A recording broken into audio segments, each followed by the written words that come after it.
En esta ocasión, de la muestra Creadores, hemos querido realizar un tipo de exposición un poquito diferente, un poco alternativa a lo que era el esquema habitual de esta muestra caleidoscópica de lo que son artistas vallesoletanos, algunos emergentes, otros menos emergentes. Y hemos querido realizar un proyecto específico que tuviera mucha relación con el propio lugar, ¿no? Queríamos tener una oportunidad de revalorizar el propio espacio de la iglesia como tema incluso. Entonces, cuando empezamos a investigar sobre el lugar, sobre el espacio, era muy importante esta condición que tuvo de, por supuesto, de convento de clausura.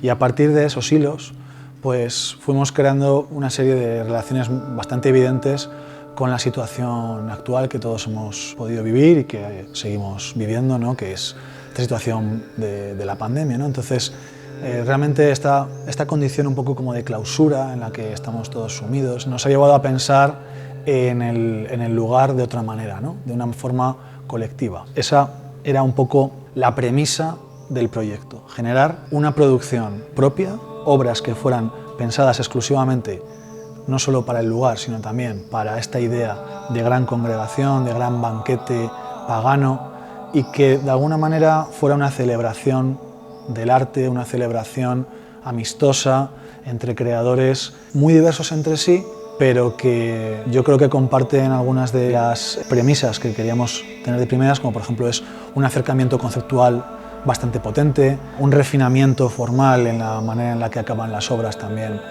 muy interesante, y bueno, eso ha sido un poco el punto de partida. A partir de aquí empezamos a trabajar sobre lo que era el concepto de banquete, pero no tanto en un sentido religioso o un sentido litúrgico, sino también en un sentido metafórico, sobre todo, y con una relación con el pasado realmente un poco más remoto de este tipo de eventos, que tienen que ver sobre todo con el mundo también grecorromano, lo que se entendía por un simposio, que era en el fondo pues ese momento en el cual se recitaban versos, se recitaban poesías, había música. Entonces esta cosa un poco de volver a estas celebraciones, se llaman también saturnales, ¿no? En las cuales se juntaba lo poético, lo espiritual, pero también con lo hedonista, ¿no? Que es un poco lo que nos ha ocurrido en este momento, ¿no? Que estamos en un punto en el cual este tipo de celebraciones más carnales pues están prohibidas o son más difíciles y también, por lo tanto, han cogido una relevancia especial.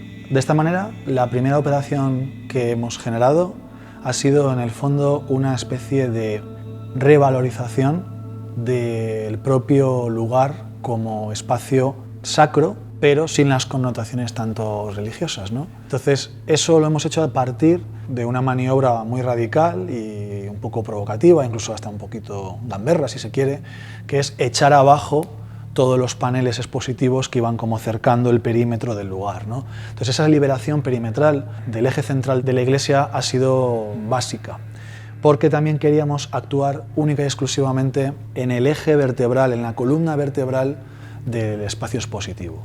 Y ahí entra sobre todo la referencia del patio de las Tabas, cercano, que también hemos querido incorporar al proyecto desde el principio, ¿no? El patio de las Tabas es un ejemplo súper extraño, una colusión entre biología, huesos, arquitectura, formas orgánicas, ornamento. Entonces, este tipo de cuestiones las hemos querido incorporar al proyecto y también hemos querido incorporar maneras de hacer a nivel disciplinar con algunas de las prácticas que se realizaban en este tipo de conventos de clausura, no solamente ya específicamente en esto, sino pues en general, ¿no? En estos lugares de reclusión y de meditación, ya sea también forzosa o elegida, ¿no? Entonces, por eso hemos querido meter elementos que tienen que ver con los usos tradicionales de los tejidos, las cerámicas, cosas que tienen que ver con la artesanía, cosas que tienen que ver con lo ornamental muchas veces, pero desde un punto de vista contemporáneo.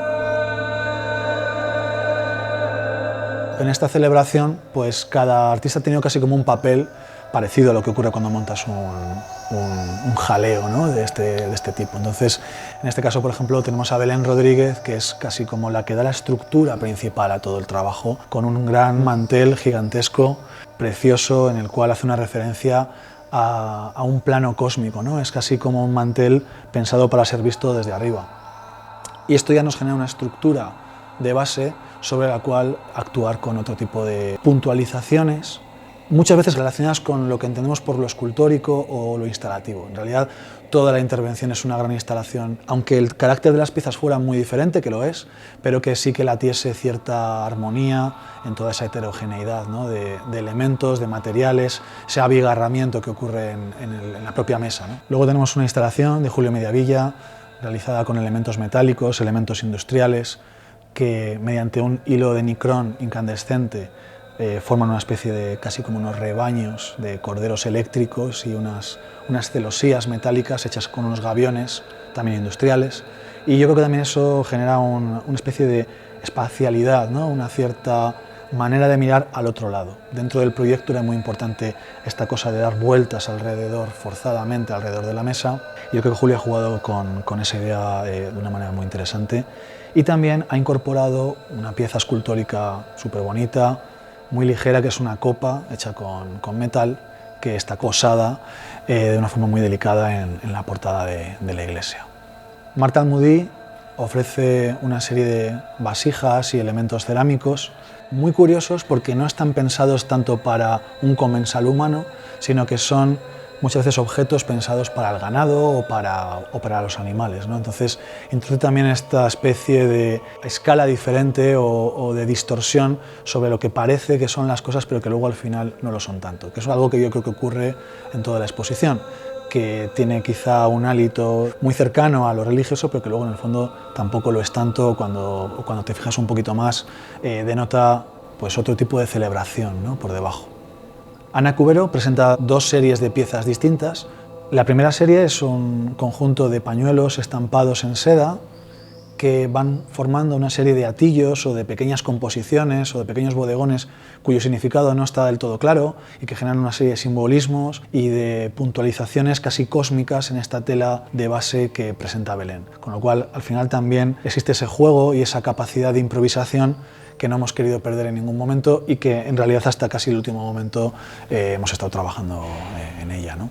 El otro trabajo es una serie de alfombras que generan un recorrido, una línea, basada sobre todo en textos de Boccaccio, de Decamerón, temas bastante oscuros relacionados también con mundos un poco distópicos, monstruos, toda una serie de elementos bastante perversos, pero sin embargo formalizados de una manera muy preciosista y con una ejecución completamente exquisita, ¿no? Entonces también late esta tensión, ¿no? Entre lo que aparentemente es muy bello, muy bonito, pero que esconde un mundo bastante turbio, ¿no? Por debajo.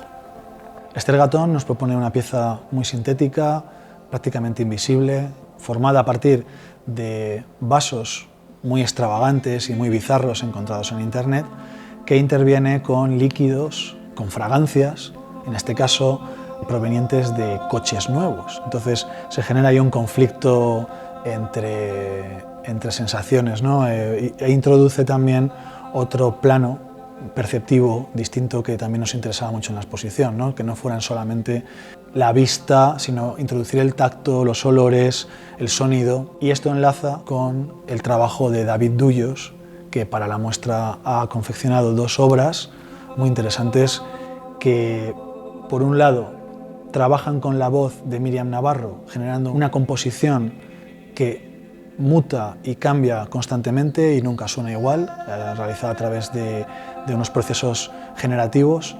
Y por otro lado, una salmodia, que es una interpretación de un esquema clásico musical formado por diferentes estrofas y que generan un falso coro, de alguna manera, porque es un género musical pensado también como un diálogo entre muchas voces, una multitud de voces, pero que David la realiza exclusivamente con su propia voz y la manipulación digital de este mismo material, ¿no? Esto también además es ejecutado en algunos momentos de lo que va a durar la exposición, en la cual vamos a activar todo este conjunto de elementos con intervenciones de la performer Míriam Navarro. Míriam realiza una visita guiada, un poco extraño, de la mano de una priora que ella se inventa, que bajo las formas un poco autoritarias de las reglas de San Agustín, pues en el fondo son llamadas a la acción subversiva, ¿no? Y plantean toda una serie de problemas de género muy asociados, por supuesto, al lugar y a su historia, ¿no? Llamó el esposo y le dijo: por todo se estila poner primero el vino mejor.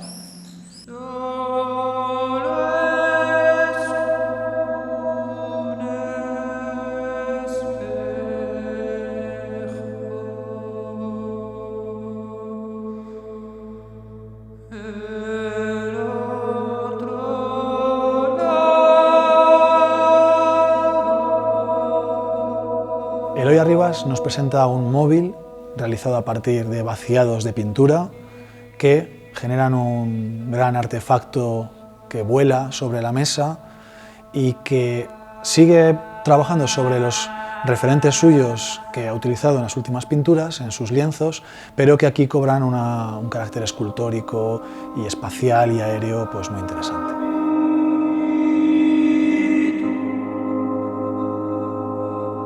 Luca Arbocó es un artista italiano que ha sido seleccionado mediante una convocatoria europea abierta y también era una forma para nosotros de abrir el trabajo, abrir el proyecto a otras latitudes, ¿no? Salir un poco fuera de los muros de Valladolid, incluso aunque creadores tradicionalmente es una muestra exclusivamente de artistas vallisoletanos o relacionados con Valladolid.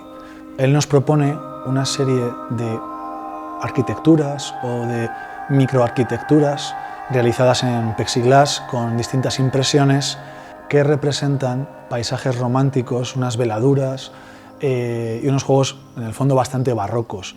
Toda la intervención bascula un poco también en esa manera que tiene el barroco de jugar con los significados y trastocar, y también una cosa un poco teatral y un cierto minimalismo o contención en las formas.